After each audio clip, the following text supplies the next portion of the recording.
Assalamualaikum warahmatullahi wabarakatuh. Berjumpa lagi dengan saya Muhammad Hasan Jaido.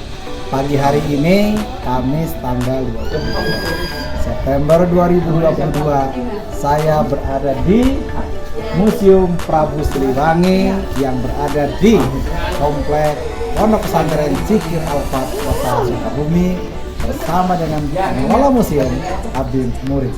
Saya mohon dijelaskan nanti apa aja tentang isi museumnya. Siap, insya Allah.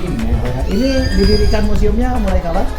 Museum didirikan tahun 2010. 2010. Jadi sekarang udah 22 tahunnya. Alhamdulillah. Ini akan menjadi kunjungan program wisata religi ke beberapa pondok pesantren, dan yang paling lengkap dari pondok pesantren yang saya kunjungi adalah Pondok Al-Fat, yaitu telah memiliki museum selain dari yang lainnya. Yuk kita masuk ke dalam.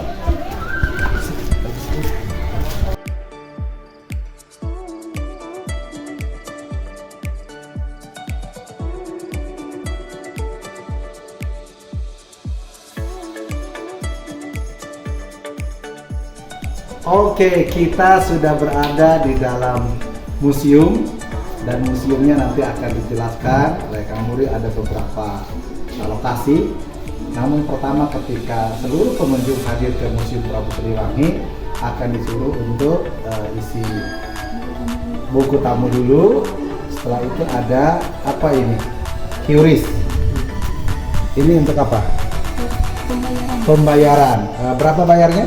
Kalau untuk anak-anak itu 5.000. 5.000, dewasa? Untuk dewasa itu harganya 10.000. 10.000. Ini sudah ada ininya ya, tentang brosurnya, sehingga para pengunjung sudah bisa tahu apa saja yang ada di Museum Prabu Siliwangi. Untuk itu, Kang Habib, kita ini akan dibawa kemana dulu nih? Selamat datang di Museum Prabu Siliwangi. Kebetulan Museum Prabu Siliwangi ini memiliki 3 ruangan pasang. 3 ruangan. Ya, yang pertama disebut ruangan umum. Ruangan umum. Ya, kenapa disebut ruangan umum? Karena ini lintas waktu. Lintas waktu. Mulai dari prasejarah sampai kemerdekaan. Wow. Kita keliling-keliling. Ini yang paling capek. Prasejarah ya. Iya. Oke. Yang kedua, ruangan tentang peradaban Islam. Khusus nih. Khusus Perjalanan Islam. Perjalanan Oke. Islam. Mulai zaman para nabi, masuk ke Kesultanan Turki Utsmani, masuk ke Kesultanan Cirebon, masuk ke era Wali Songo, Sampai ke Banten. sampai ke Banten. Oke. Yang ketiga. Yang ketiga, ini yang menjadi ikon dari nama Museum Prabu Siliwangi. Apa tuh? Karena di situ menceritakan tentang sejarah Prabu Siliwangi. Wow, jadi orang tuh hanya dengar legendanya aja. Iya. Sementara kalau pengen tahu tentang Prabu Siliwangi harus datang ke Iya, Museum Prabu Museum Siliwangi. Prabu Siliwangi. Oke. Kita mau ruangan yang mana dulu ya kita? Kita langsung ke ruangan sejarah peradaban Islam. Oke, silakan. Kita ikut.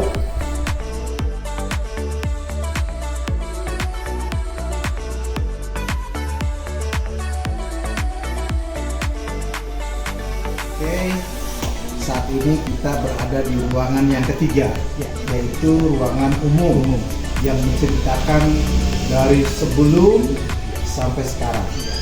Dan ini tambah penasaran karena banyak hal yang masyarakat itu hanya tahu sebatas kadang-kadang iya atau tidak, bahkan hoak gitu kan.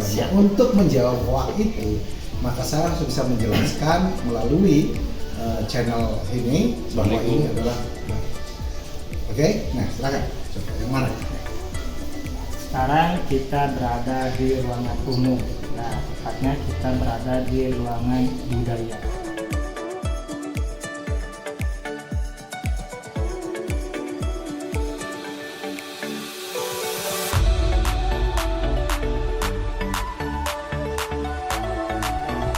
Ini kegiatan-kegiatan ya. Ya, ini pokok-pokok kegiatan.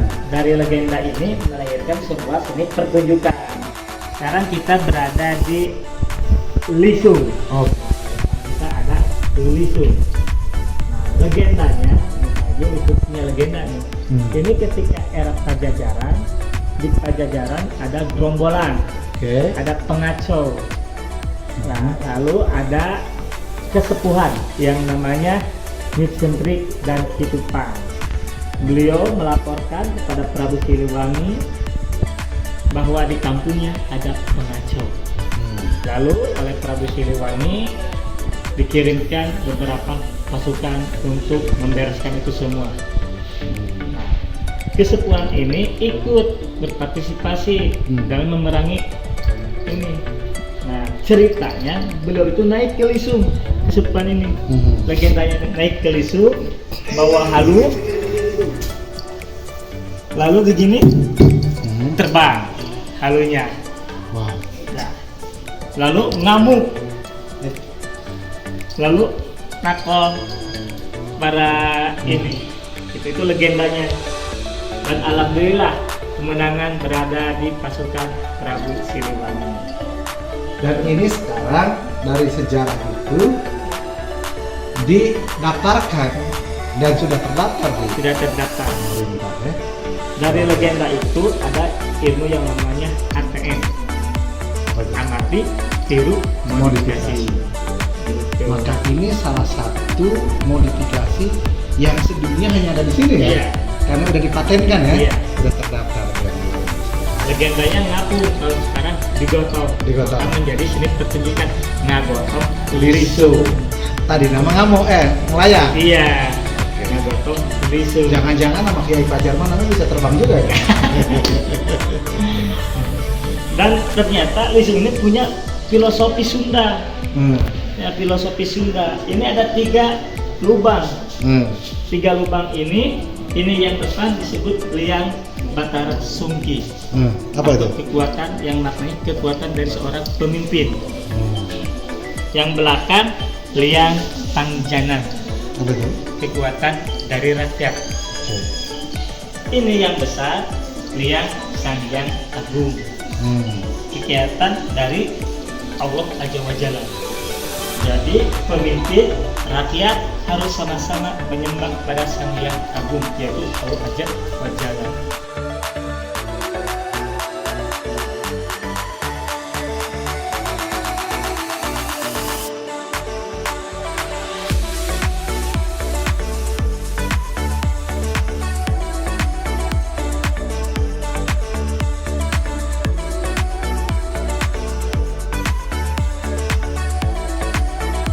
Kita sekarang masuk ke ruangan sejarah Prabu Siliwangi. Oh, ini ada tulisannya ruangan khusus benda Pajajaran Prabu Siliwangi. Oke. Ya, assalamualaikum. Waalaikumsalam.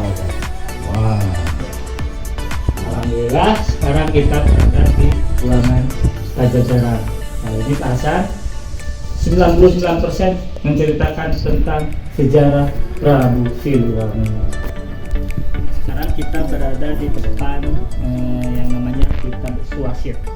Kitab Suasit. Apa itu kitab Suasit? Kitab Suasit itu kitab yang menceritakan tentang sejarah Prabu Siliwangi. Orang lain tuh belum tahu apa itu tentang kitab Suasit. Dan sekarang kita mendengar dan langsung dijelaskan oleh pengelolanya dan juga langsung di tempat. Gimana? Di sini ada 5 buah kitab. 5 buah kitab. banyak sekali. Kitab-kitab ini menceritakan tentang tokoh-tokoh Sunda Oh, oke. yang berjasa terhadap perjuangan Islam. Salah satunya yaitu Prabu Siliwangi. Mana kitabnya? Nah, ini kitabnya. Ini kitabnya Prabu Siliwangi. Oke. Prabu Siliwangi. Terus Ini menceritakan tentang Syekh Kuro.